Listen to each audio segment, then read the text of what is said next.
Hey, Coach, I'm glad you found us on YouTube. I hope you enjoy the basketball drill that's coming up.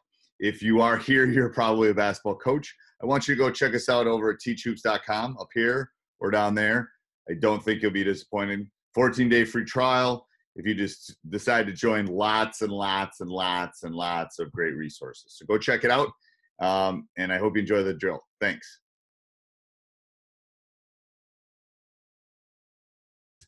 Those of you that are watching me on YouTube can see me a little bit better. See that I haven't shaven. Today's episode is brought to you by the people over at Health IQ, for the health conscious coach that is looking for good term life insurance. Go over and check them out, healthiq.com/BCU, and see if you qualify. It'd be a great deal. Everybody should get term life insurance. And then go over and check out teachhoops.com. We have a deal this week. We're kind of increasing prices. So if you're listening to this podcast for a short period of time, I'm going to give everybody 10% off. We have increased prices just because I need to get a little help, because I really love being married, and there's only so many 168 hours in a week, and it seems like most of them are taken up. So go over and check it out. Use podcast 10 at checkout, and that will give you 10% off for at least a couple of days if you're listening to this when it came out. And go over and check it out. It's a great time. Off season is a perfect time to broaden your coaching world and community, and we have a great one. Trust me, you will not be disappointed with the community if you go join it. And excuse me for shuffling some papers around, but I've had some member questions and stuff I want to make sure I get to over the next couple of weeks. This week I'm going to talk about a little bit about postseason. In our teachhoops.com community, we've been talking about, there's been 4 or 5 coaches that are looking for jobs. So I'm going to do a podcast on that at some point. There'll be some handouts on that. If you want more in-depth stuff, you'll have to go over and check us out at Teach Hoops. And then I'm going to talk about youth programs.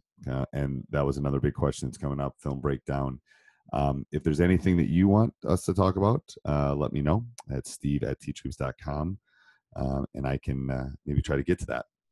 All right, so postseason. So some people, it's crazy. The Wisconsin's basketball. I'm doing this the end of February. Wisconsin basketball is actually just starting the playoffs at the high school level. But I know a lot of people are already done with their seasons. I know I have people within our community in Rhode Island and California and stuff that are actually already done. So I'm going to talk about postseason, kind of how we handle postseason. I will have some handouts. I will talk about them. I will put a link down below. If you're watching on YouTube, if you're listening to the podcast, if you find this anywhere, I'll put them in the show notes. Click on that, and then I will give you those. That's kind of my spring gift to all of you. Things that we've done, that I've kind of tweaked over the last 20 years, I think make postseason hard at times. And in Wisconsin, there's only 5 happy coaches at the end of the year on the boys' side, because there's only 5 state champions. Some of you have less than that. So how you deal with the postseason, I think, is extremely important. So the first thing is, I think you have to have a plan for how you're going to deal with, and again, excuse me, I just don't want to, if you hear paper shuffling and stuff, I don't want to forget anything. But think about how you're going to handle the post-win and the post-loss locker room. So along the tournament trail, how are you going to do it? We always, excuse me, I'm going to cough here, so there's going to be a little. Sorry about that. I turned off the mic so you didn't have to hear me cough. We talk about before every tournament game, okay, if we win, how are we going to handle it? And then if we lose, I think you have to be equipped for both. It's just something we started. I don't like thinking about losing. We've been very blessed in our program not to do much of it. But I always like talking about, okay, how are we going to handle this? So how are you going to approach both a win and a loss, which I think is very important. And this is purely an observational study, they will not hear you after a loss. Especially the seniors, especially the ones that, if you're doing a youth program or something, that last game, it's over. And the finality of me talking like somebody from Wisconsin. But anyway, that it finishes, they don't hear you. It's an emotional, it's a difficult time. It's a difficult time for their parents. It's a difficult time for you. It's a difficult time for them. So there's not a lot of listening going on at that point. So I try to make a loss a relatively short conversation. It's hard. A lot of things I want to say.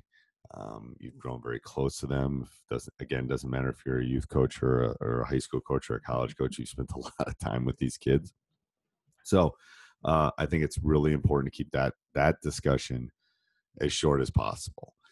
Then I personally believe it's important to have a meeting the next day. I collect the gear.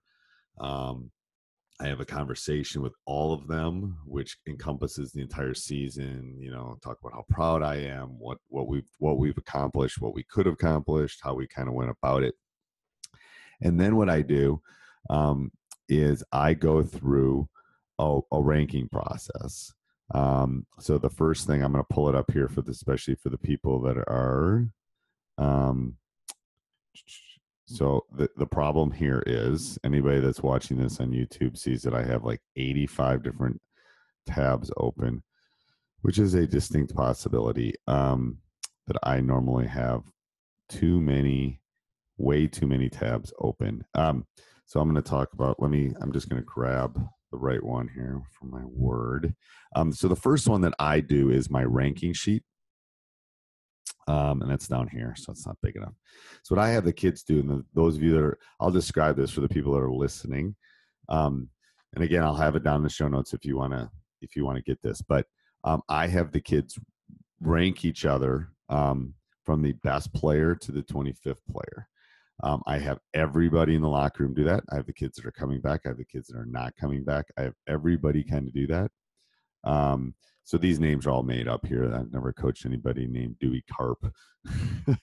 But anyway, so let's say Dewey is number one. We'd go down here to number one, and then we would rank him number one.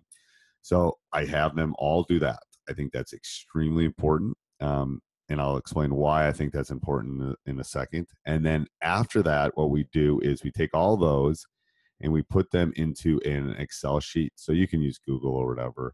And I'm going to increase this. And excuse me, I'm doing this Sunday afternoon. Usually I do these late at night. So if you hear some background noise, it's my son running around or my daughter doing her homework. So, it sounds like the kitchen's being cleaned at this point.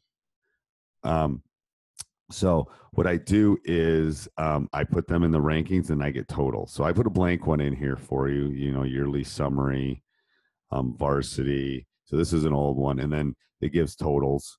So then what happens is, and we'll talk about what we're going to do, but we're going to use that ranking sheet. So I have everybody fill that out before we leave. Okay.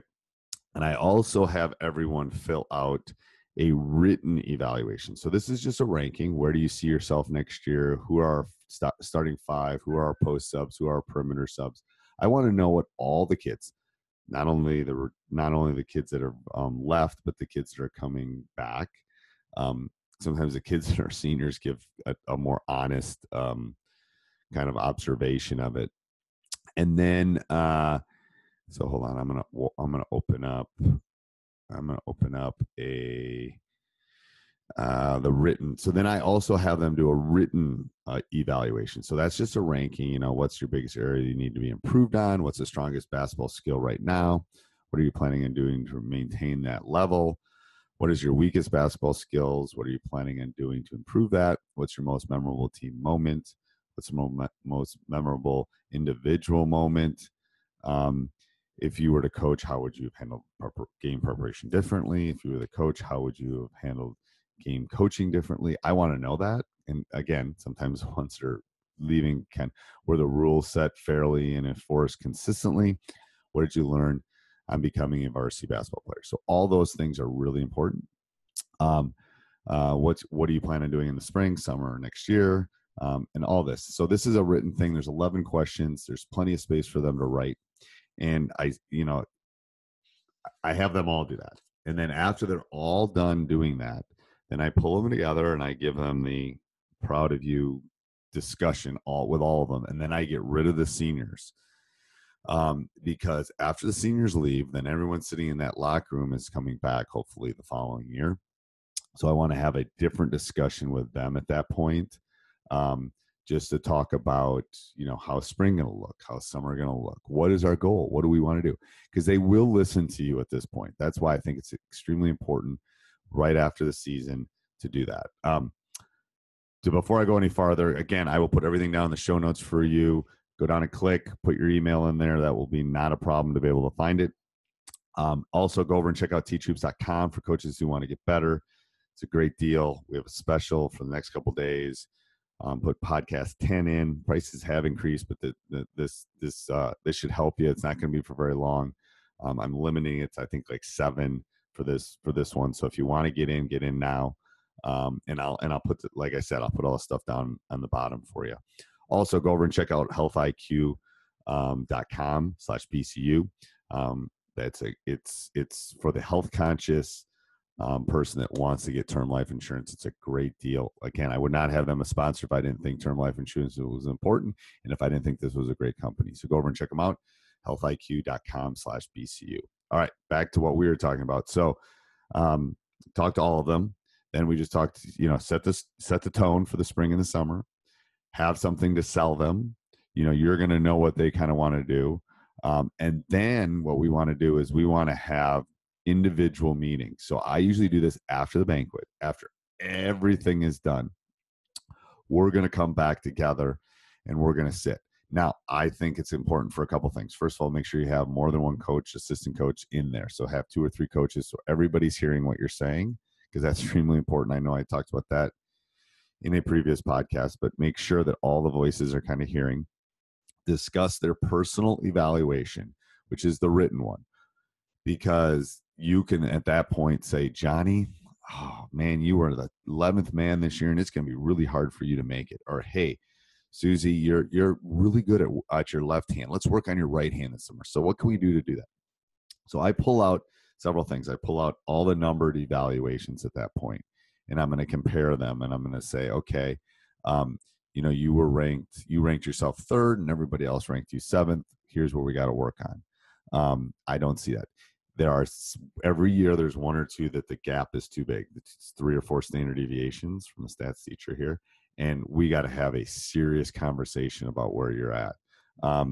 So I do that. I think it's really important. I think it's just like I think it's important when you pick your team to sit down with the kids and tell them why they did not make it. I think after the season, it's like me giving them their grade. Here's what you did really well. John, you did a really good job on the boards this year. You are unbelievable at boxing out, blah, blah, blah. What we need to do is we need to work on your mid-range jumper. How can we do that? What's your plans for the summer? What's your plans for Post High School? Are there any plans for Post High School? I think all that stuff is really important to have with them. I also do the exact same thing with my coaches. We'll sit down and we'll sit and talk. Okay, yeah, and we use Slack. I've thought about using Slack for my membership site too a little bit. It's a great way to kind of communicate.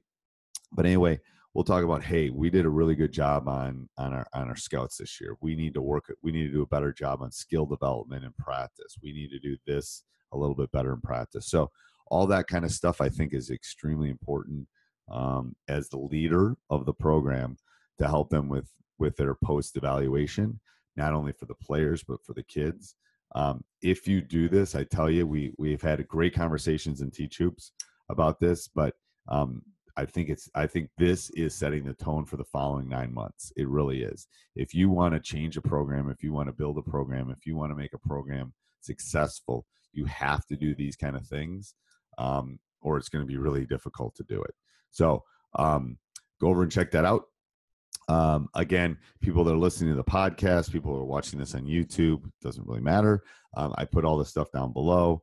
And then you can find that. If you have any questions, let me know at steve@teachhoops.com, and I can help you out. So next week, we'll talk about a couple things. I think we're going to talk about youth program. I think we're going to talk about interview process, some of that kind of stuff. I had one more question I definitely wanted to get to this week from one of my members at teachhoops.com. He goes, do you focus on going to clinics or conventions or player team improvement during the offseason? I try to do both of them. I think like I said, this was actually from someone that's in my community, which is, I would tell him join the community because that's a great thing. But I think clinics are really good. I think clinics are good for staffs to come together. It's a great bonding time. So I would recommend that. PGC Glacier runs great ones. They're relatively cheap. So I would definitely do those. I think team improvement and team bonding is really important in the off season. I'm thinking about doing some online clinics.